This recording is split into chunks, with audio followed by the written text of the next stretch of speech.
On this episode of Wellington Then and Now, I will travel back in time to the day when a tornado ripped through the center of Wellington, killing 11 people, wounding 29, and completely destroying a large portion of the downtown area. The year was 1892. Even though Wellington had only been in town for 21 years, it was enjoying a state of relative economic growth. It was the intersection of 2 railroads, the home of 4 banks and 6 newspapers, and had a population of 12 to 14,000 people. That's pretty impressive when compared to Wichita's population of 24,000 at the time. The day of May 27th was just like any other spring day in Kansas. That evening, the city council joined for a meeting at City Hall, which at the time was located on the northwest corner of 7th and Washington, which is now the site of Heritage Park. As the skies began to darken and look stormy, the city council decided to end the meeting just a little after 8:30 p.m. Little did they know, about 25 minutes later, a tornado would completely destroy the building they had just left. The tornado started its course towards Wellington about 40 miles west near the small town of Crystal Springs. It then moved east, striking the town of Harper at 7:47 p.m. There it killed 6 people, destroyed 2 railroad depots, a mill, an opera house, and several other buildings. As it continued east, it destroyed a few farmhouses on the north edge of Argonia, and then it finally reached Wellington at 8:57. The tornado touched down on the west end of Harvey, just west of what is now Highway 81. As the tornado headed east on Harvey, it crossed the Rock Island Railroad tracks and tossed around a few boxcars. As it crossed what is now Highway 81, it took a northeasterly track up 7th Street and began its destructive course towards downtown. Jim Bales, who is the current president of the Chisholm Trail Museum in Wellington, says the tornado began to increase in width as it continued towards the heart of town, destroying houses and a few unfortunate churches. As you look at some of the pictures, some of the most dramatic pictures, there were 3 churches that were completely obliterated in the storm. One of the churches was rolled over completely on its top. Looks like it just got picked up and set lightly down on its roof, and you can see the bottom of the floor and stained glass windows and everything. The other 2 churches, of course, were flattened like somebody stepped on them. As the tornado reached Washington Avenue, it had grown to about 300 feet wide. It completely destroyed several buildings in the downtown area, including the old City Hall on the northwest corner of 7th and Washington that had just been evacuated by the city council about 25 minutes earlier. In fact, Bales says the corner of 7th and Washington was basically ground zero of the tornado's most severe destruction. One man was caught at the center of the storm and lived to tell the tale. His name was Milt Sasher. Milt Sasher was a young implement salesman. He had just got married just 2 or 3 months prior to the storm, and he was living at the Sasher Carriage Works, which was a business that made farm implements and wagons, and it was located just north of the Memorial Auditorium is today, just in that block. And there was a little apartment above the Carriage Works office, and he and his wife resided there. And he had just got back to town from a sales trip. He'd been gone for a week, and he got into town and he went into the Phillips House Hotel to get a haircut.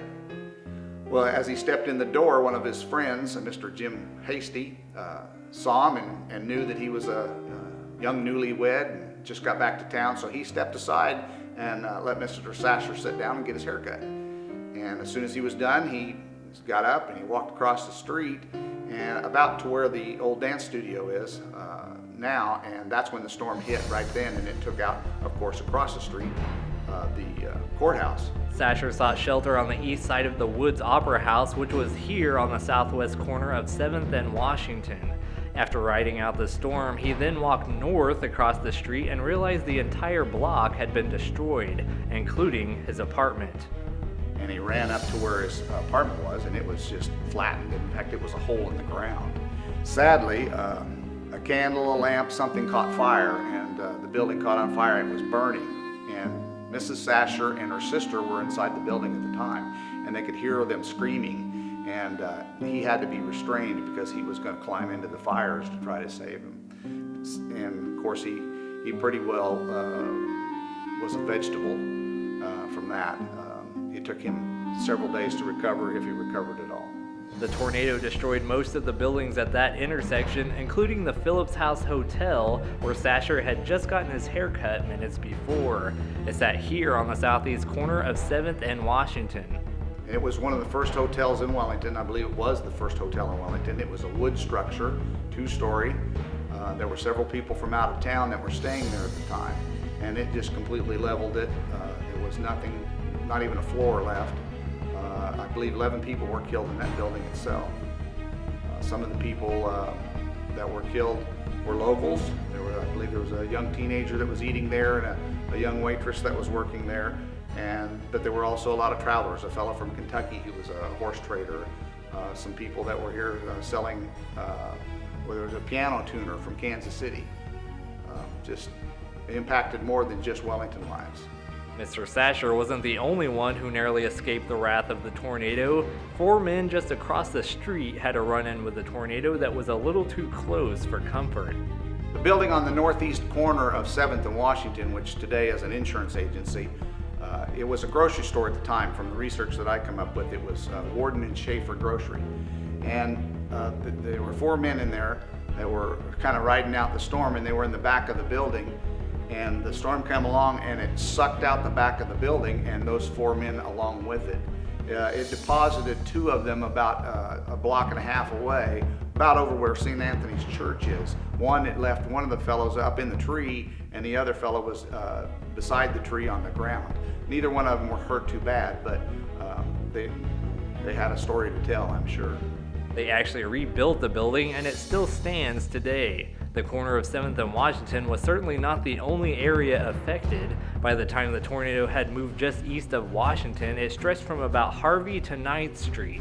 As the storm rolled through, at its widest point was just east of Washington Street, and it was 3 blocks wide at that point. That encompassed all of the 100 block of North Washington and the 200 and 300 block. In fact, most of those buildings on the 100 North block of Washington had their roofs ripped off, some of their front facades ripped down. They're still standing, but they didn't get the brunt of the storm like the Warden and Schaefer Grocery or those buildings north of 7th and Washington. As the tornado continued its path to the east, its next target was the First Ward School, which was located here on the corner of 8th and B Street, the current location of Roosevelt Elementary. And that school was built almost new. It was only about a year old when the storm hit, and it took out the top floor, completely leveled it, and damaged most of the first floor. And they basically had to tear the thing completely down and start over and build a brand new school again.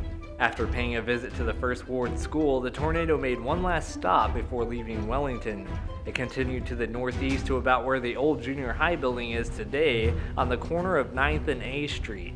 Just across the street to the north sat the house of Judge J.G. Woods, who just happened to own the Woods Opera House that Milt Sasher took shelter behind at the corner of 7th and Washington.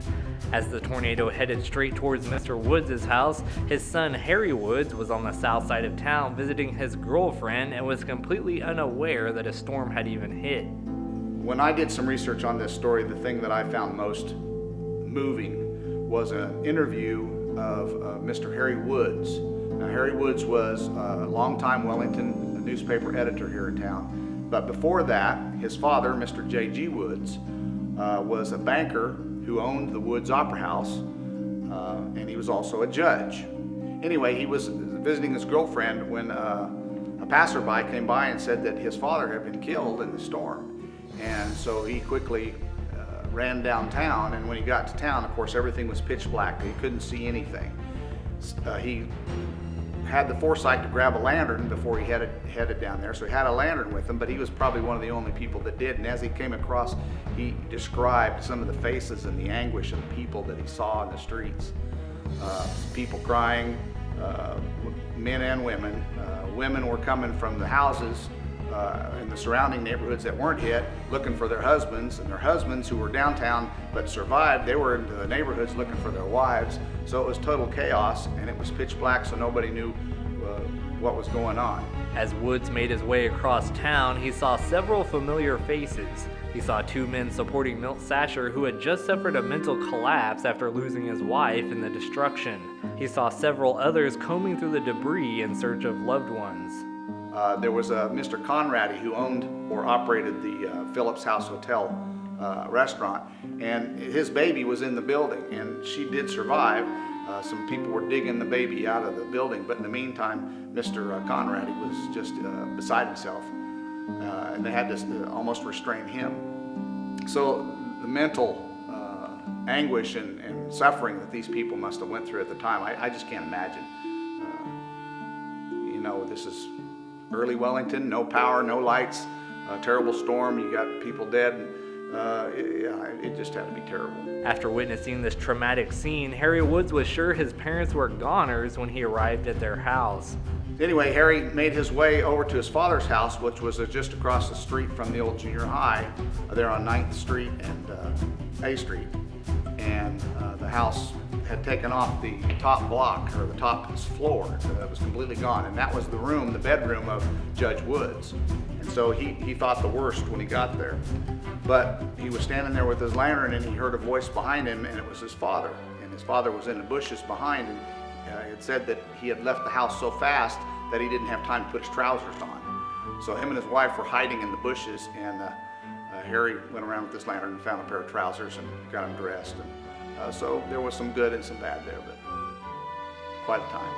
Even though the tornado destroyed the entire second story of the house, they were able to rebuild the house by simply reconstructing the roof and transforming it into a one-story building. The house still stands today on the northeast corner of 9th and A Street. As for the tornado, it was finally through with Wellington. However, its reign of terror wasn't over yet. And then it finally lifted off the ground about where the junior high is, the old junior high is. And then it skipped out of town, and it landed again northeast of town, and it took out a farmhouse, and I think it killed one man out there too. Then it went on over to Oxford, and before it finally pulled back into the clouds completely. By the time the tornado dissipated, it had taken quite a toll on Wellington. It left 11 people dead and 29 injured.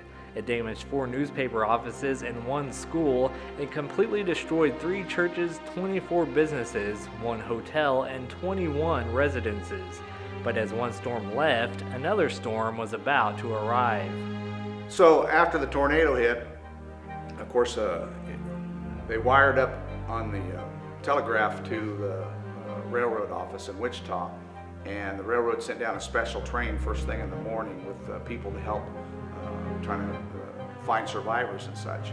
Well, of course, the media got wind of it, and they sent down reporters, and some of these reporters were actually writing the story before they even came down and saw the damage.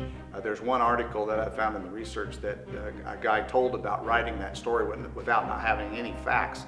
He basically just thought what the damage might be, and then he wrote the article, and of course that's the way things were done back then. So the railroad runs some special trains, first off for people to come down and help with survivors, but then they ran through the weekend, they ran special trains for people to come from as far as Harrington, Kansas, to come just view all the damage. And by Sunday, I think the numbers were they had like 30,000 people here viewing all the devastation. And it was such a circus that the city decided to put out some barrels of ice water on the street corners so people would have something to drink. And the ironic thing of that was that there was still some bad weather in the area, and so there was a tornado warning that came out while people were here, like about 4 o'clock in the afternoon on Sunday, and there actually was a tornado down by Perth. But the tornado warning went out, and all these people were all of a sudden scrambling and stepping all over each other. A few people were hurt just in the melee from that. So they got a good scare when they came down. Even though the tornado was gone for good, Bales says Wellington was never quite the same. The worst part about that, all that devastation, was that Wellington, prior to that, Wellington was growing very strong. In fact, some newspapers listed that Wellington was growing faster than Wichita in population, and people were coming here to get ready for the Oklahoma land run, and so there was a lot of growth going on here. But after the storm hit, why, it pretty much bankrupted 3 banks here in town, and the city itself was almost wiped out, broke. It couldn't rebuild its city hall until 1907, 15 years after the storm. It impacted the whole community, and it just stopped Wellington in its growth track, so to speak. And as you read some of those newspaper articles, it can't help but affect you. Bales says he started researching the tornado about a year ago when he gave an in-depth presentation for the Sumner County Historical and Genealogical Society. Here at the museum, we have lots of photos from this tornado. The photographers, and there were 3 of them, I believe, that photographed a lot of the devastation, and they sold them as souvenirs. And when I really delved into the research, it was just such a fascinating piece. And of course, then I found all the pictures that we have down here at the museum of the tornado and the devastation.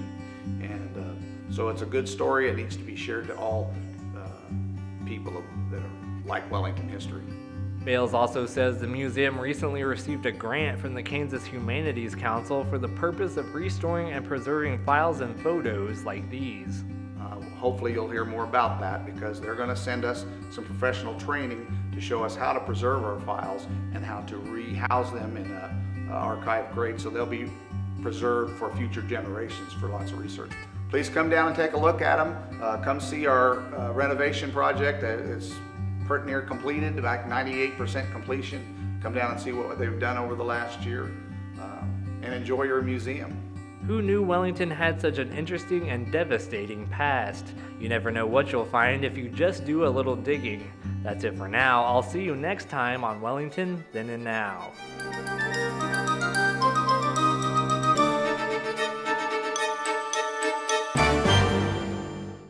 If you would like to share any interesting facts about Wellington's past, you can contact us at 620-326-8989, or you can send an email to cjohnston@sutv.com.